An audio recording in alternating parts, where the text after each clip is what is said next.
Estamos con Diana Arias, periodista, escritora, autora de este libro hermoso, Amores Inmigrantes. Contame un poco cómo surgió la historia detrás de las historias de este libro. Maxi, si sabemos que 7 de cada 10 argentinos somos descendientes de inmigrantes, ¿cuántas historias de inmigrantes tenemos detrás de las puertas de nuestra Argentina? Y esta pregunta siempre me rondó y siempre me gustó la idea de decir, ¿por qué no quedan escritas las microhistorias, estas historias familiares que parecen de novela de nuestros antepasados, nuestros abuelos, que llegaron un día a Argentina y queriendo construir un gran país con un proyecto de vida, pero también con un tinte de desafío y de aventura que fui descubriendo y que dije, las quiero escribir, y así nació Amores Inmigrantes. Sí, historias de la frase venimos de los barcos ha estado muy en las últimas semanas. De aventura sin duda, ¿no? De subirse a un barco, de emprender una nueva vida, a veces con lo que entraba en esas valijas. Gente que venía con familias, otros que venían justamente ahí, y muchos que se conocieron en esos barcos. ¿Te tocaba en lo personal? ¿Tenía que ver con una historia personal y ese es el disparador para contar estas otras historias? Justamente, una de las 7 historias reales que escribo en Amores Inmigrantes es la de Alfredo y Enriqueta, que son mis abuelos paternos. Y desde chica yo iba a la casa de mis abuelos y había una caja de madera que yo la abría en un placard que conocía y había una pila de sobres amarillos con cartas y un collar de perlas. Yo era chica, me ponía ese collar y leía las cartas y me metía en la historia de amor de ellos, en esas cartas, esa memoria epistolar que también era muy propia de la época y que me hizo descubrir una historia que no conocía, que no la sabía porque nadie me la había contado y que dije, yo un día voy a escribir sobre esto. Y hablando así, después otros empezaron a decirme, pero tenés que conocer la historia de mis abuelos, que también es terrible, es increíble lo que vivieron, a lo que se animaron. Y poco a poco fui como reconstruyendo varias de esas historias hasta que llegué a 7 y dije basta, porque el libro ya era, bueno, como lo vemos, sí, enorme. Enorme. Entonces quedaron pendientes muchísimas otras historias, pero te aseguro que no tienen desperdicio, que una es diferente de la otra, que tienen puntos en común porque la esperanza, el coraje, el trabajo, las ansias del progreso están presentes en todas. Había un deseo así de ver de dónde venimos. Hay una búsqueda también romántica. Digo, me dan ganas de preguntarte cuántas veces viste Titanic, por ejemplo. Porque tiene mucho de eso, ¿no? Sí. Yo quise contar la microhistoria, quise contar la vida cotidiana de esta gente. Nosotros estamos acostumbrados a leer en las historias o en la historiografía argentina los datos más duros, cuántos eran los inmigrantes, a qué países, a qué regiones de Argentina llegaban. Pero bueno, acá yo quería contar cómo era una mujer de 20 años que tenía que pasar 2 meses en un barco con las ropas de esa época, con un bebé tal vez, y cómo hacía, y cómo se sentía cuando llegaba al hotel de inmigrantes y con quién se encontraba.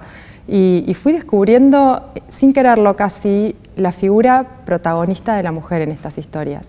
Como muchas veces nos cuentan que era el hombre el que venía a hacer la América y que le decía a su esposa, bueno, cuando yo consiga dinero para el pasaje, te lo envío y formamos nuestra familia finalmente acá en Argentina. Y el rol de la mujer, el espíritu de aventura, el riesgo, el conocer sus talentos para defenderlos y para usarlos bien, me hizo ver la figura de mujeres resilientes, aunque en esa época no se usaba el término, de mujeres empáticas, que estuvieron codo a codo forjando un destino. De mujeres, ¿no? Porque las mujeres son resilientes y empáticas en general. Está esa historia de los objetos, vos me señalabas las cartas y ese collar de perlas.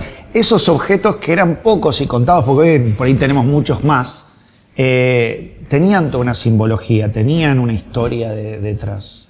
Totalmente, y como vos decís, eran pocos, son tesoros de la familia, de cada familia. Por eso también yo digo, Amores, que sea una invitación a que cada uno busque su propia historia, a que cuando llegue a su casa hoy pregunte, ¿y cómo era la vida? ¿Cómo fue que nuestros abuelos llegaron? ¿De qué país? Y te digo que se abre un mundo, muchas veces para nuestra generación apenas descubierto, pero que tiene una importancia porque es legado, es familia, es herencia y muchas veces nos identificamos no con el abuelo que tenemos mentalmente como una imagen de un abuelo frágil, esa abuela que nos espera los domingos para almorzar, sino de una mujer aguerrida de 20 años, de 25, de un hombre de 25 que dejó su tierra para tal vez no volver nunca más y bueno, y se enfrentó a un nuevo mundo que era Argentina.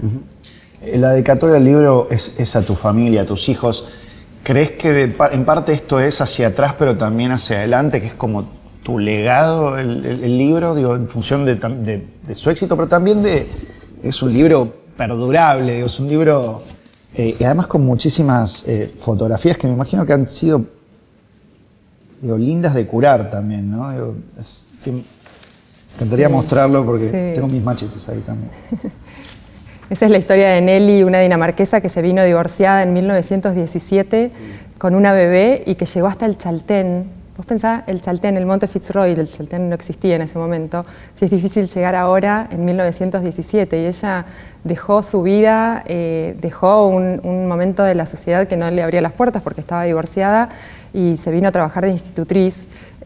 Así que bueno, tenemos ejemplos pero sobrados que pueden inspirar, que eso es lo que también me imagino que puede dejar como legado este libro, no solamente a mis hijos que conocieron esta historia de sus bisabuelos, que no la conocían, sino de estas 7 familias que me honraron contándome la historia y permitiendo que yo la pudiese escribir, y de tantos que se identifican, porque me ha pasado de lectores de todo el país, te digo que me sorprendió que me escribieran y me digan, Diana, yo te quiero contar mi historia, porque mis abuelos también, no sé, se separaron y se encontraron 8 años después, como es el caso de Elena y Vinco, de otra de las historias, o de los japoneses. Hay una historia de una familia japonesa que también es una inmigración a la que no estamos tan acostumbrados de escuchar la historia. Fue una de las historias que me costó más escribir en términos de que era la que más alejada yo tenía. Recién vos me decías, bueno, habrás visto muchas veces Titanic, y cuando yo escribí la historia de Shizuku y Shigehiro me pasó algo fuerte, y es que el momento clave en el que ellos deciden venirse a Argentina es cuando caen las bombas de Hiroshima y Nagasaki.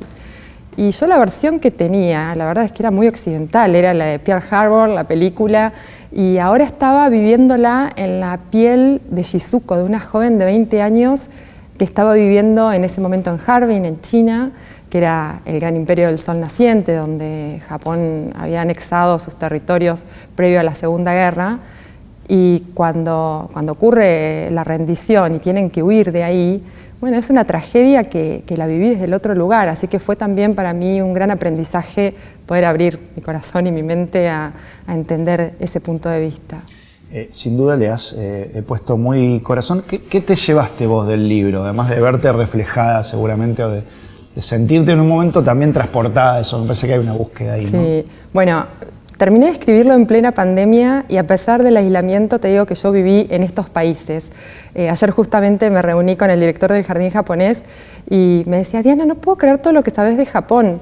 Y hoy en día, con las redes, con internet, yo aprendí sobre la geografía, el clima, las montañas, los caminos, las ciudades, cosas que en la escuela no las había aprendido y que de repente ahora por este interés me sentí transportada, como bien decís vos.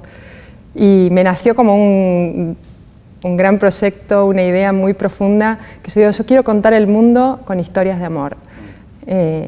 ¿Cómo no pensar que en cada país haya alguien que esté relacionado con Argentina y que nos pueda contar a través de su historia cómo construyó un poquito más a nuestro país?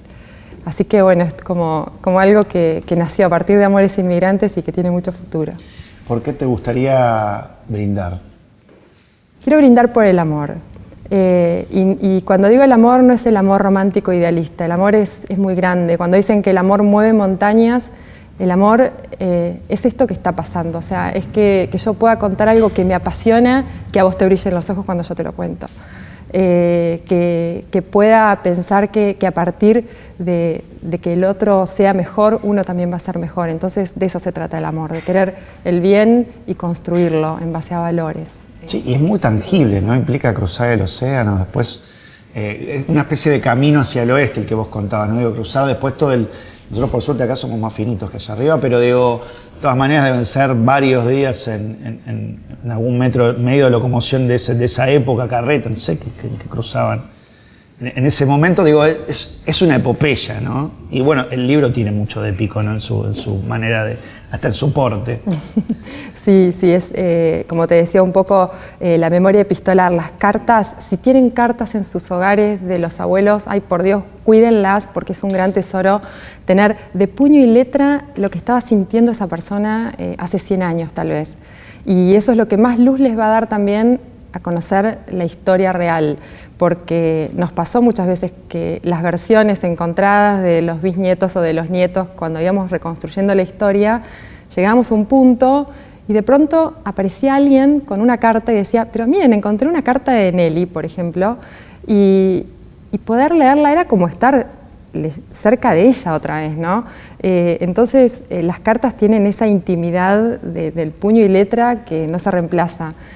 Lo mismo las fotografías, anoten detrás de cada fotografía quiénes son, porque las generaciones que siguen después se pierden. Si no es difícil de... Y es una responsabilidad que tenemos también por... Exactamente. Gracias, Diana, excelente libro. Gracias a vos, Maxi, excelente entrevista.